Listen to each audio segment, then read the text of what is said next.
be administered to children aged 6 and up.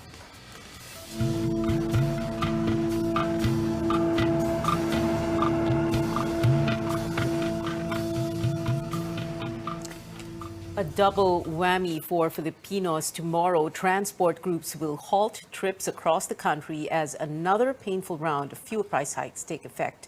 Beginning midnight, some oil companies will add 13 pesos to every liter of diesel and 7 pesos for gasoline. Motorists will also pay almost 11 pesos more for every liter of kerosene. This is already the 11th week of price hikes this year. The group, Lawyers for Commuter Safety and Protection, says it is planning to hold mass actions across the country tomorrow as new pump prices take effect.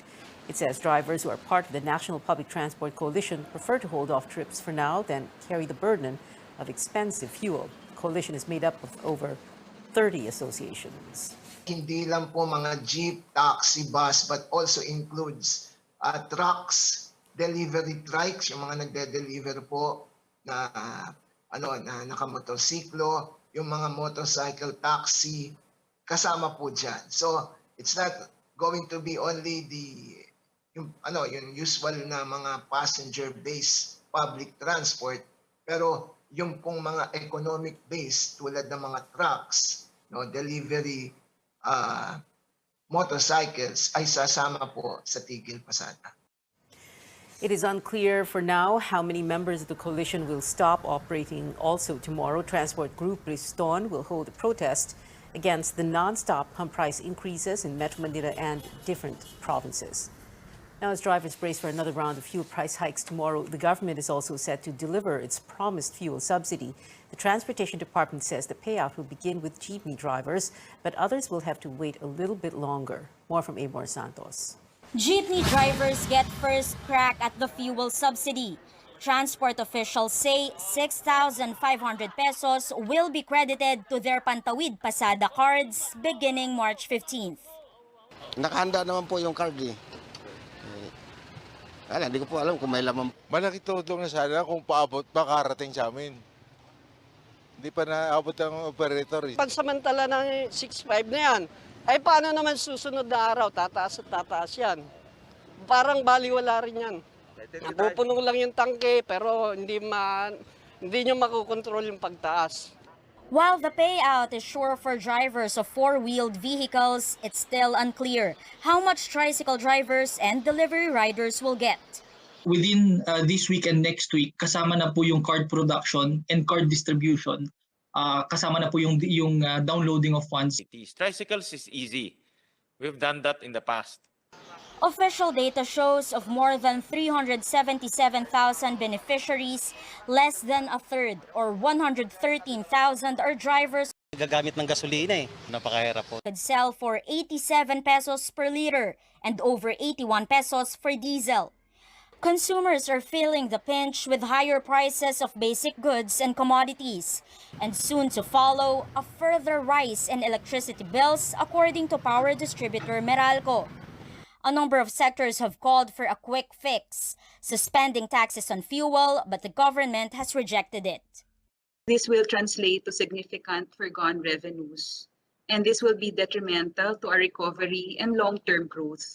However, Mr. Chair, the government remains ready to provide targeted relief assistance and support to address the impact of the oil price hike for affected sectors. Amor Santos, CNN Philippines. The Energy Department, meanwhile, says it is planning to hit the brakes on fuel excise taxes, even as economic managers earlier rejected the idea. Energy Chief Alfonso Cusi says President Duterte is also calling for a special meeting tomorrow to address the spiraling fuel costs. We're discussing that, no? Sa amin, ako, sinabi ko noon, let's suspend excise tax. That is from our perspective on the sa fuel, no? But again, looking at the bigger picture, pag nagmi-meeting po kami, siyempre binabalanse po natin sa mga pangangailangan. Ito pong excise tax na ito, ginagamit, hindi lang marami pinagagamitan po ito, no? Social services. Social services, everything. So, binabalanse po yon. Cusi is pushing for a staggered fuel price hike, although oil companies are not keen on the idea. The steady increase in fuel prices has made it Metro Manila. His company also gives if a wage hike is approved. Maganda nandito ka sa Pilipinas kasama yung mga pamilya mo. Kesa naman umalis ka pa kung sakto naman yung kinikita. Labor Group Trade Union Congress of the Philippines or TUCP is seeking a substantial pay hike in Metro Manila. After its petition in 2019 failed to get the Regional Wage Board's approval, it now wants 470 pesos more from the current 537 peso daily wage. TUCP says a higher minimum wage is called for to cover higher prices of fuel and basic goods and commodities. For us, we give what should be given to the workers. The Metro Manila Wage Board last raised the base pay in 2018 worth 25 pesos. Workers are hoping officials will grant a higher amount. This time, wag naman 25 pesos the last time. TUCP says around 5 million minimum wage workers now count themselves as poor. But this early employers say small companies may have difficulty paying more to their workers since they are still recovering from the pandemic. Walang remedyo pa, especially para doon sa micro kung hindi tumulong ang gobyerno. Directly doon sa mga empleyado or doon sa mga kumpanya. Otherwise, hindi kaya talagang bayaran ng mga micro enterprises yung increased minimum wage. The employers group says a number of laborers are in the so-called informal sector that don't receive minimum wage, like drivers, street vendors, farmers, and fisher folk. Labor Chief Sylvester Rebello earlier asked wage boards to speed up the review of the minimum wage. He says he expects recommendations before end April. Chrissy De Matulak, CNN Philippines. Now, what should consumers do to cope with the unabated fuel and commodity price increases? One expert weighs in on how to spend money wisely. Our Stanley Gahete reports. Health worker Vilma Morales earns less than 10,000 pesos per month. She allots 1,500 pesos for food, which could only last 4 days for her family. Kahit sabihin mong piso, 2 piso, nakakaapekto pa rin yun sa mga kita ng bawat pamilya. Dahil dyan sa pagtaas, noon hindi ako nakakautang, ngayon kailangan mangutang. Worker Joanne allots 2,000 pesos for groceries for 2-week consumption. Yung iba po na kailangan ko, hindi ko na nabibili. So, mas pina-priority ko na lang po yung talagang kailangan ko na araw-araw kong ginagamit. Meanwhile, businessman June Pasco has a 6-figure salary, but the price hikes also affect his finances. Even I am the owner of the company, mabigat ang panahon ngayon. Wala na ako nasisave kasi yung mga tao ko, I need to help my people. People from all walks of life are affected by the economic crisis. The question is, what should they do to survive? According to a financial expert, it is important to spend and save properly regardless of how much money one makes. Issue of prioritization, ano ba yung priority natin? Then doon ka mag-a-adjust along the way. Although kahit sabihin mo maliliit na amount yan, nag-a-add up din yan, makakatulong din yan. Chongson also says Filipinos need to track their expenses and make sure that their income is bigger than their spending. Example, pagkain. Mas mahal ang baboy kaysa sa giniling na baboy. Parehong baboy yan, pero hindi pareho yung cost. Magbabawas ka ng mga, mga sugar products, kasi medyo mahal yun. O sige, fix ang salary mo. Pero ano pa yung mga pwede mong idagdag? Gumawa ka ng side hustle or sa salita nga na iba, rumakat ka ng konti. Chongson adds Filipinos also need to improve their financial literacy to break the cycle of poverty and to survive economic downturn. Wala tayong mga gawa sa ekonomiya, no? Pero may magagawa tayo sa ating pangsariling ekonomiya. Wake up call sa atin to para maalala natin na sa susunod na magkaroon ng crisis, mas ready tayo. Stanley Gahete, CNN Philippines. We're still monitoring the war in Eastern Europe. Diplomatic talks are set to take place yet again between Ukrainian and Russian officials today. Ukraine believes it will get concrete results this time around. It says Russia has become, quote, much more sensitive to the Ukrainian position. Russian troops, however, are doing the opposite on the ground. 35 people were killed, while 130 were injured after they fired missiles near the city of Lviv on Sunday. Russia also asked China for military aid, which U.S. officials say was concerning. With Russia expanding its offensive, the Foreign Affairs Department appeals to the remaining Filipinos in Ukraine to go home. Over 200 Filipinos have returned to the country, while around 70 are awaiting repatriation. The Foreign Affairs Department has summoned Chinese Ambassador Wang Xilian over the Chinese Navy's illegal incursion in the Sulu Sea. The agency says a Chinese Navy vessel entered Philippine waters without permission from January 29 to February 1st. The vessel reached Palawan's Cuyo group of islands and Apo Island in Mindoro, claiming it was exercising innocent passage. But the DFA says it violated the country's sovereignty as it continued its activities in Philippine waters despite being directed to leave. The Chinese Embassy in Manila says it will issue a proper response on the matter. Coming up less than 2 months before the Filipino votes, presidential candidate Bongbong Marcos and his running mate Sara Duterte are still the frontrunners in the recent Pulse Asia survey. And good news, James Lee fans. The actor-singer reveals he won't be staying in the United States for good. More when we return.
Welcome back. Presidential candidate Bongbong Marcos and his running mate Sara Duterte are still leading in the latest Pulse Asia survey 56 days before the Filipino votes. Marcos got 60% voter preference in the survey conducted from February 18 to 23. He has a wide lead over Vice President Leni Robredo, who got 15%. Unlike the January survey, Manila Mayor Isko Moreno and Senator Manny Pacquiao are no longer tied with 10% and 8% respectively. Senator Ping Lacson rounded up the top five with 2%. The Marcos campaign says negative campaigning against their candidate was not able to erode the trust of the Filipino people, while the Robredo camp notes the latest Pulse Asia survey was held before her record-breaking rallies all over the country in recent weeks. The chairman of Moreno's political party, Acción Democrático, claims the latest Pulse Asia survey does not match the Manila Bulletin study that shows Marcos is losing support while Moreno is consistently gaining ground. Pacquiao dismisses the results of the latest survey as mind conditioning. He's confident he will get the votes of the D and E classes, even if the survey showed Marcos is the top choice of voters from these population groups. No survey respondent from the National Capital Region chose Pacquiao as their preferred president. Zero, grabe. Sino kaya maniwala no? Dapat tinanong nila yung baka yung mga mayayaman lang tinanong nila. Hindi nila tinanong yung mga mahihirap na tao. Kahit siruhin pa nila ako Luzon, Visayas, in Mindanao. Hindi pa rin ako matitinag. Yan? Mind conditioning sa taong bayan. Among the vice presidential hopefuls, Davao City Mayor Sara Duterte is in the lead with 53%, higher than the 50% she got last January. Senate President Tito Soto suffered a 5% drop to 24% in the latest survey. Senator Kiko Pangilinan got 11%, Dr. Willie Ong 6%, Ang Buhay Party List Representative Lito Atienza 1%. The survey was conducted through face-to-face interviews with 2,400 registered voters. It has a 2% error margin. President Duterte floats 3 specific traits he wants to see in his successor, although he refuses to endorse any candidate. An official of his party, PDP Laban, believes no other hopeful fits the bill aside from Vice President Leni Robredo. Trisha Terada tells us why in this report. President Rodrigo Duterte says Filipinos must choose a chief executive who is compassionate, decisive, and a good judge of character. He would also prefer a lawyer to lead the country. Among the 10 presidential candidates, only Vice President Leni Robredo and Jose Montemayor Jr. are lawyers. For PDP Laban executive and Eastern Samar Governor Ben Evardone, it was, quote, a virtual endorsement of Robredo. Based on the qualifications set by President Duterte, Evardone announced support for Robredo on Monday. In a statement, Evardone said he welcomes and supports the high bar set by the president for his successor. He added there is only one decisive and compassionate lawyer among the candidates, and that is Robredo. But the PDP Laban faction led by Energy Secretary Alfonso Cusi tells CNN Philippines The Source the party is not endorsing any presidential candidate, at least for now. He says the president is not talking about a candidate in particular. He's talking about certain qualities of the president.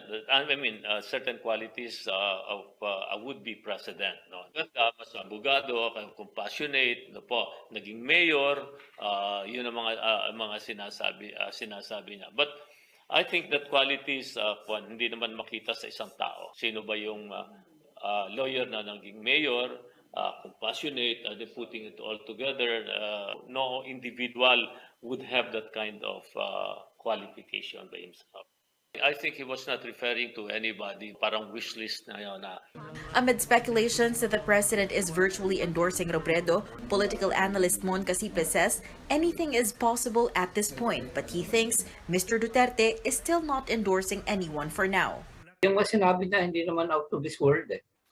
Yung pagiging abogado at saka yung mga iba pang mga qualifications na sinabi niya, sa tingin ko mas galing sa karanasan niya mismo bilang presidente.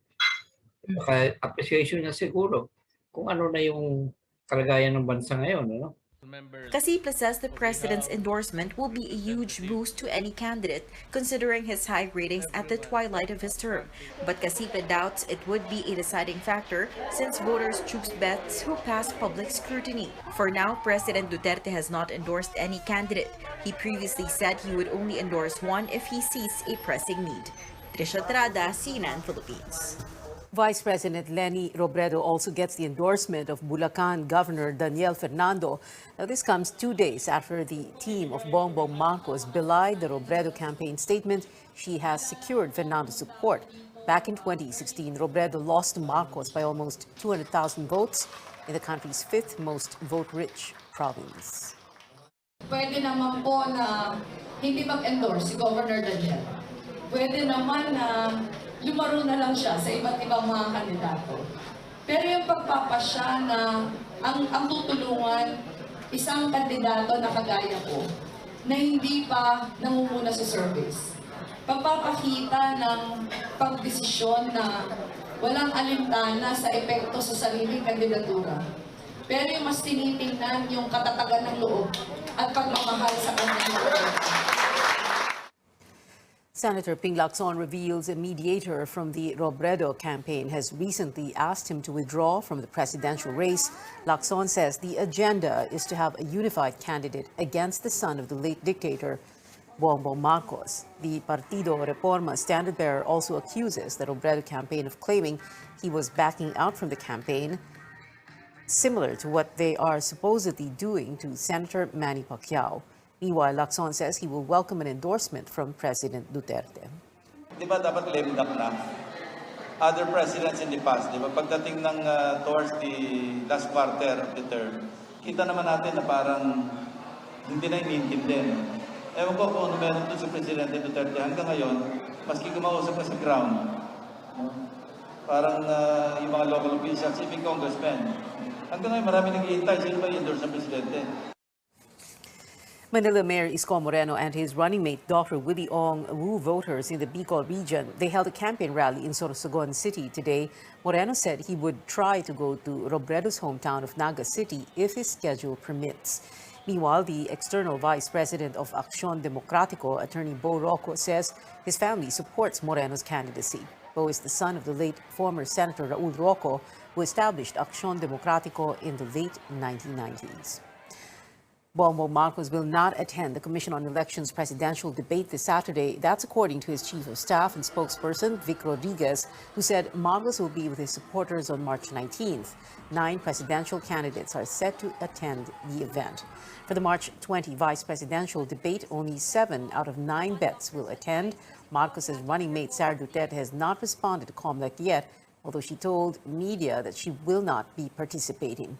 Senator Manny Pacquiao's running mate, Buhay Party list representative Lito Atienza, declined the invitation while he recovers from knee surgery. Debate skippers will be banned from airing content in the COMELEC's e-rally Facebook page until the end of the campaign period.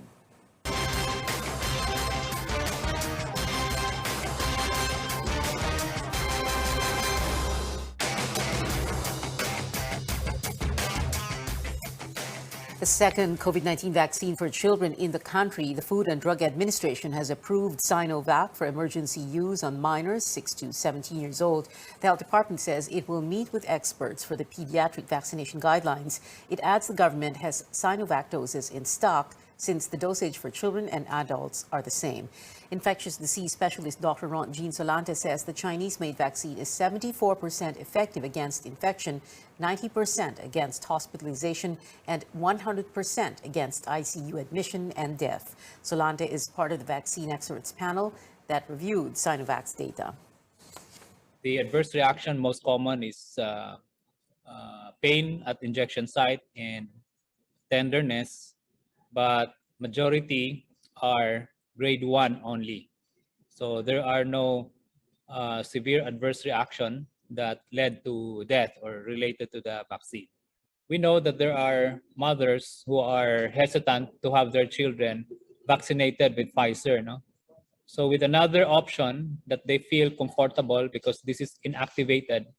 So we hope that we can enhance the coverage for the 6 to 17 years old population. Meantime, over 1.1 million people have been vaccinated in the 4th national vaccination drive held from March 10 to 12. This is about 62% of the 1.8 million target. Central Luzon was able to vaccinate 100% of its goal, while the Bangsamoro region again had the lowest coverage at 28%. In other news, little damage recorded from a 6.4 magnitude earthquake which struck Lubang, Occidental Mindoro at 5:05 a.m. Mayor Mike Orellani said only 2 homes or houses in the municipality were damaged. No casualties reported.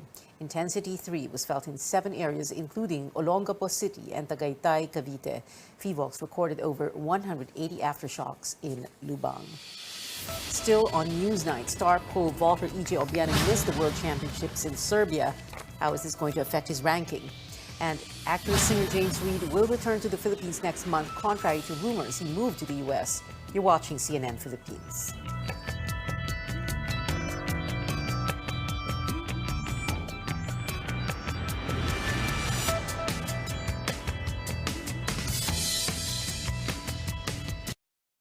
Pwedeng i-repair at i-protect ang sensitive teeth. Mabisa ang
You're watching Newsnight on CNN Philippines. E.J. Obiena, the world's number 5 in men's pole vault rankings, is disappointed with points lost from missing the World Indoor Championships in Serbia.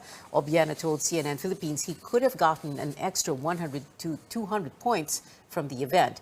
But TAFA did not endorse the Olympian in major tournaments this year because of a financial spat. In response, Puwersa ng Bayaning Atleta Party List representative Jericho Nograles says the Sports Commission should defund the association.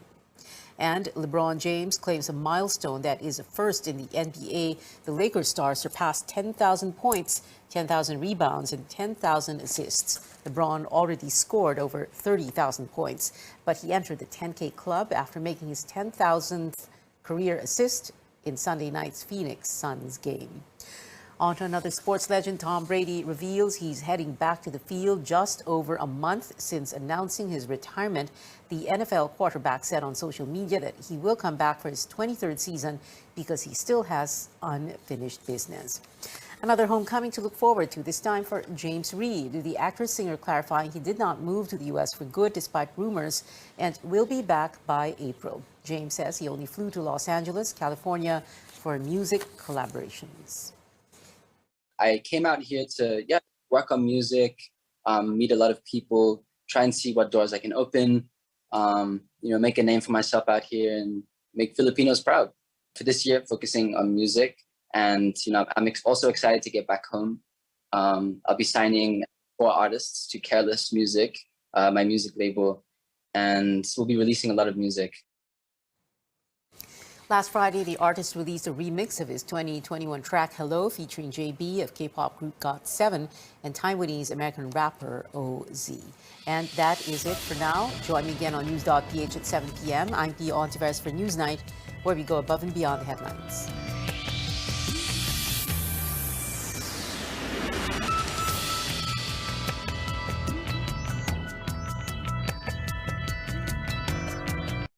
This program is brought to you by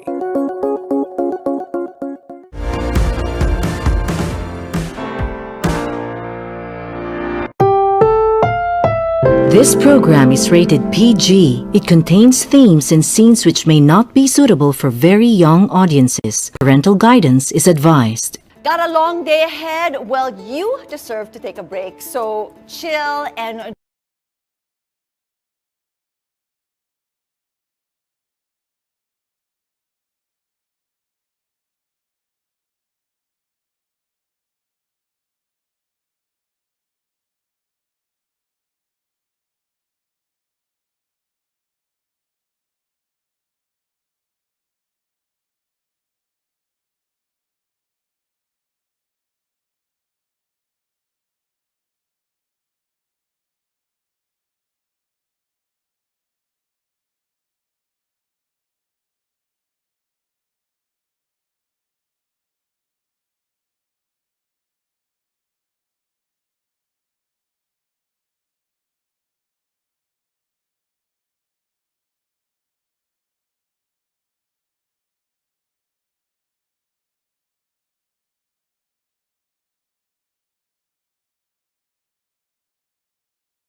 our heart. Our guests are here today to give us tips on how to keep it healthy. With us is Dr. Gilbert Villela. He's the president of the Philippine Heart Association and the director for education and research of the Philippine Heart Center. Also with us is Coach Jay Garcia, who is a medical exercise specialist of Coach Jay Wellness. Early on the show, we mentioned that Filipinos are vulnerable to heart disease. And one of the main reasons for this is an unhealthy diet.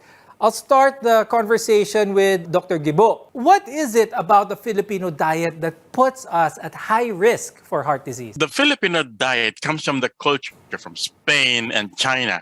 The Spain is oily and the China is salty.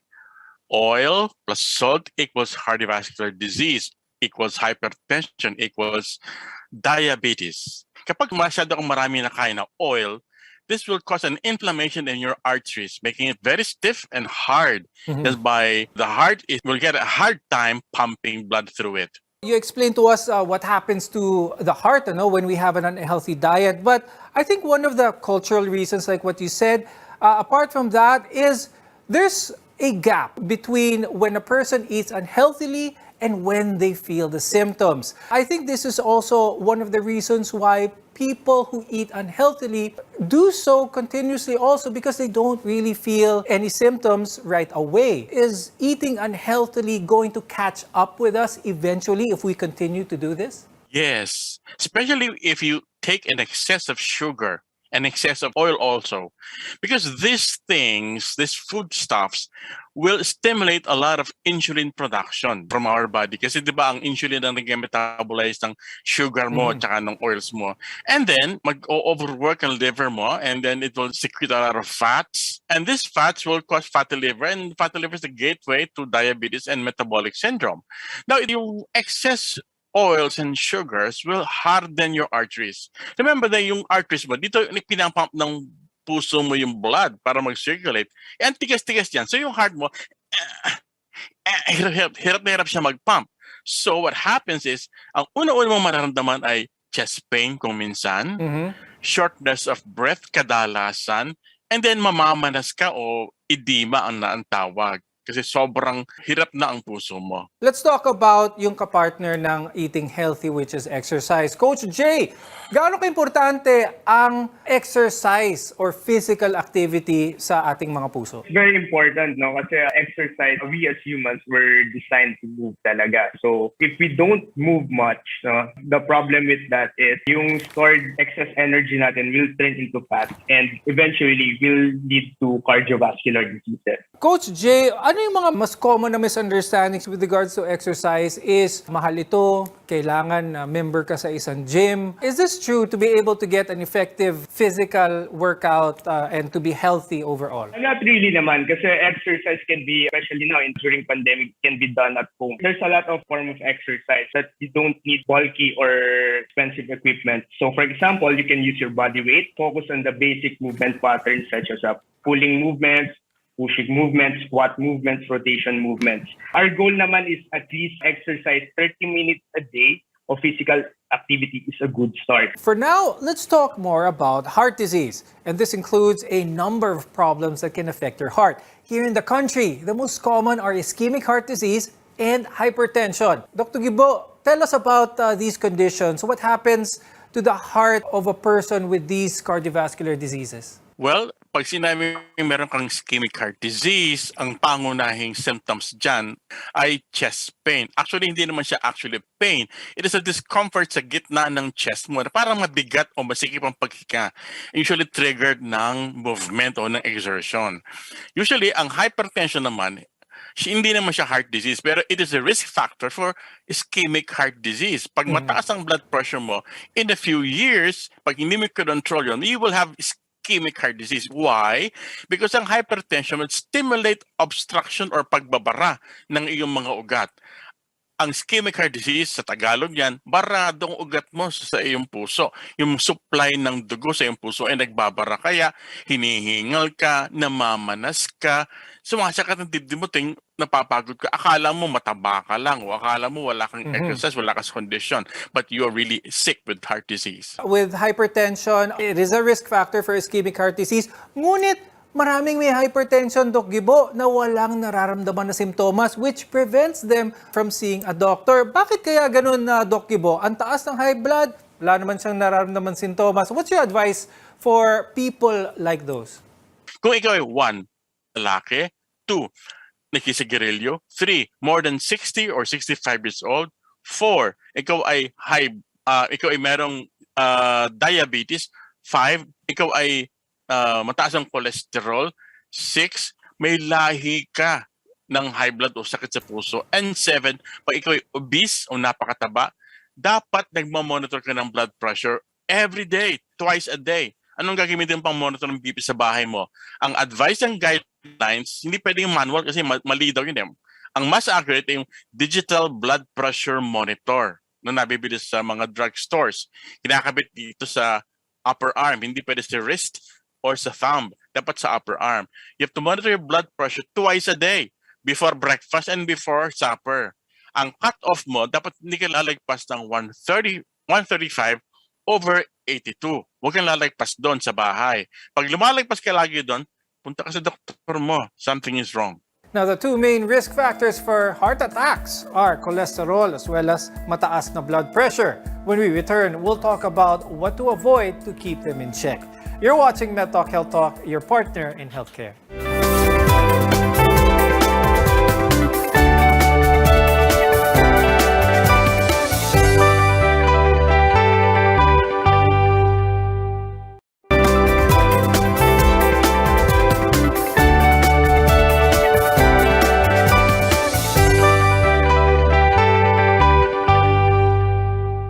I'm Dr. Freddy Gomez and welcome back to MedTalk Health Talk, where caring is our calling. A healthy heart often means a longer life. And among the factors that can contribute to heart disease are cholesterol as well as blood pressure, high blood pressure for that matter. And embracing a healthy lifestyle can help manage the two and in turn, keep your heart strong. Can we lose extra weight and be healthy purely from healthy eating alone? Walang weights, walang cardio. It can be done, but in the long run, it has to be a combination of both. Kasi what tends, your body kasi settles for, it looks always for equilibrium. So for example, you tend to eat less, diba? Kasi you want to lose weight. Yeah, you lose weight at some point, but eventually your body will treat it as like you're in a starvation mode. Or for example, si Coach Jay kumakain ngayon ng konti. So what I need to do is slower ko yung metabolism ko. And by that means, babagal na yung weight loss mo and eventually magpa-plateau ka. Pero Coach Jay, pagdating sa exercise, we all have the idea, pagdating natin ng exercise, gym, strict program, maraming pawis, lots of perspiration. But just being more active, increasing physical movement like taking the stairs on the way down after work, some studies say is enough to create a change in one's overall health. Totoo ba to, Coach Jay? Can we see significant results in our health with small changes in how active we are? Yes, it's true. Kasi the main goal is here is to create a long-term habit or long-term goal. So some of us kasi we tend to start an exercise program, then we commit it for it like ng mga 1 week or 2 weeks lang. So kasi nga, we tend to do it too soon, too intense, kung ano yung nakikita natin sa mga workout videos, sa mga friends natin. So basically, what we need to do is to build a habit. What are some of the diagnostic tests available here in the Philippines that a cardiologist would request for those who are feeling symptoms of heart disease? And ano naman yung mga practical tests done for those who are not feeling any significant symptoms but would like a general idea of their overall heart health? You better check your blood chemistry, including blood sugar, lipid profile, and then you could test. Also, yung liver function test mo. Now, pag ikaw yung nag-chest pain na, you must go to a cardiologist or to a doctor to have your ECG taken. Probably you will also need some x-ray to rule out any pulmonary disease causing the chest pain. And then you will have to have an echocardiogram para mas malalim ang tingin ng doktor mo para makita talaga anatomically anong nangyayari sa loob ng puso mo. And then if the physician sees na ikaw mukhang ischemic heart disease talaga, baka mag-request siya ng treadmill stress test. Now let's shift the conversation a little bit back to the diet, specifically fats, cholesterol.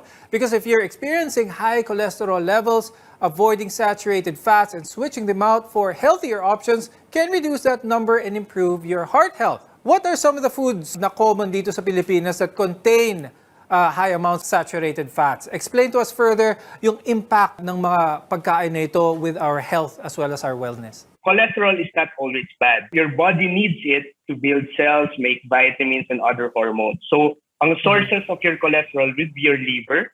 So, it makes the cholesterol that you need.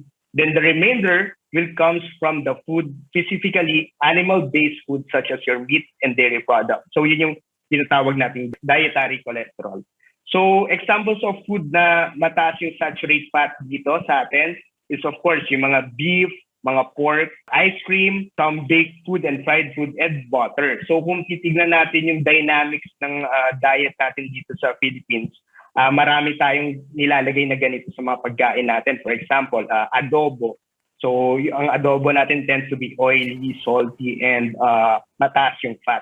So it affects our diet talaga in a bad way. Doc Yubo, when it comes to diet natin, you explained earlier na ang sugar din talaga ang isang malaking culprit ng pagkababa ng ating heart health. What about salt? What about itong mga extra taba? Are they just as bad? Or what should our viewers know about salt as well as fats? Too much salt will increase your blood volume. Hindi naman dadami yung blood vessel mo, pero dadami yung blood na nasa sa loob niya. Kaya tataas ang pressure. So it increases. Too much salt increases your blood pressure. Hanggang ano lang daw tayo 1.5 teaspoon the most. No? Okay, 1 teaspoon a day. Ngayon, sa fats naman, did you know na yung research showed na hindi sila nakakakos ng diabetes and heart disease. What was seen in research and in randomized controlled trials ay red meat, meaning pork and beef. Lalo na yung processed. Pero yung unprocessed pork and beef, they're fine. You can eat them siguro mga once or twice a week. Pero yung processed meats like yung mga binibili sa delicatessen, yung mga bacon, ham, and so forth and so on, siguro mga never in a day, so in a week. So talagang pwede ang unprocessed. Pag-usapan naman natin ang medications that are catered towards, let's say, cholesterol. Merong gamot na para pampababa ng cholesterol, merong gamot na pampababa ng blood pressure, and all of these. Are these ways in which some people see this as a way, umiinom naman ako ng gamot, pwede ko naman i-continue kainin yung mga pagkain na gusto ko na mataas sa taba, mataas sa asin. Umiinom naman ako ng maintenance ko at gamot. What's the risk with this type of thinking? Actually, gusto namin itama ngayon. Nung umpisa siguro, no?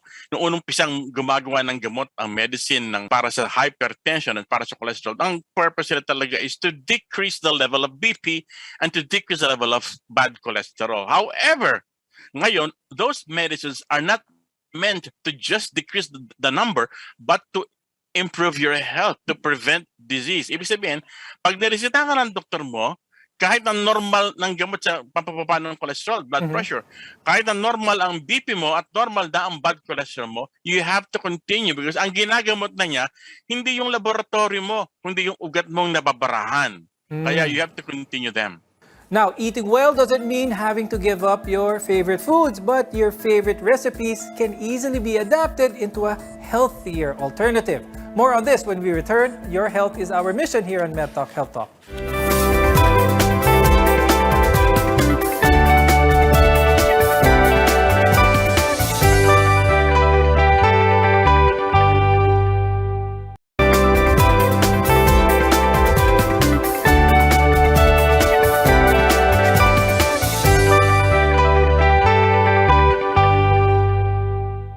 I'm Dr. Freddy Gomez, and this is MedTalk Health Talk, your partner in healthcare. A healthy lifestyle involves a well-balanced diet, enough physical activity, and of course, a good and positive outlook. Today, we're here to help you adopt some of these simple habits to improve your overall heart health. Now, when we hear the term diet, we often think it requires giving up our favorite food completely or investing in expensive ingredients. Healthy cooking doesn't mean you need to be a gourmet chef. There are many ways to make meals healthier. Is it true that in order to have a healthy heart, one must live a life of bland food? Hindi kailang bland. Dapat may salt pa din para masarap, no? May konting oil para may taste na masarap and everything. Ang problema kasi is the excess. Yun ang problema, yung excess. Too much. Kaya ang campaign is a balanced diet. Yung pinggang Pinoy, makikita nyo na mayroong isang tasang kanin, may isda or meat, tapos may gulay and fruits. Yun, kompleto na yun. Pero pag sinobrahan mo doon, it excess ang tawag doon. So yun ang mali na. Now, for those starting their journey to eating healthy, it is often a road with many challenges. Nothing worth doing in life, ika nga, is easy. One of the harder challenges is keeping those cravings at bay. Coach Jay, anong mga tips na pwede mo ibigay to give those experiencing food cravings, lalo na yung cravings para sa sugary or salty food? For my tips as a fitness professional, for example, if you mga Pinoy is heavy on sauce. Mahilig tayo maglagay ng mga sauce sa mga pagkain in everything that we eat almost. So instead of focusing on full fat based or cream based na sauce, we may shift to a light sauce. For example, we focus on herbs and spices to add taste to the food. And another tips that I can give you is go for soups. Kasi ang mga soup, it can fill you with fewer calories. Instead of focusing on cream-based na soups, focus on a broth-based. So you can mix it up with vegetables such as lentils or beans to add fiber on your diet. Probably the important part of the entire episode, and that is talking about prevention.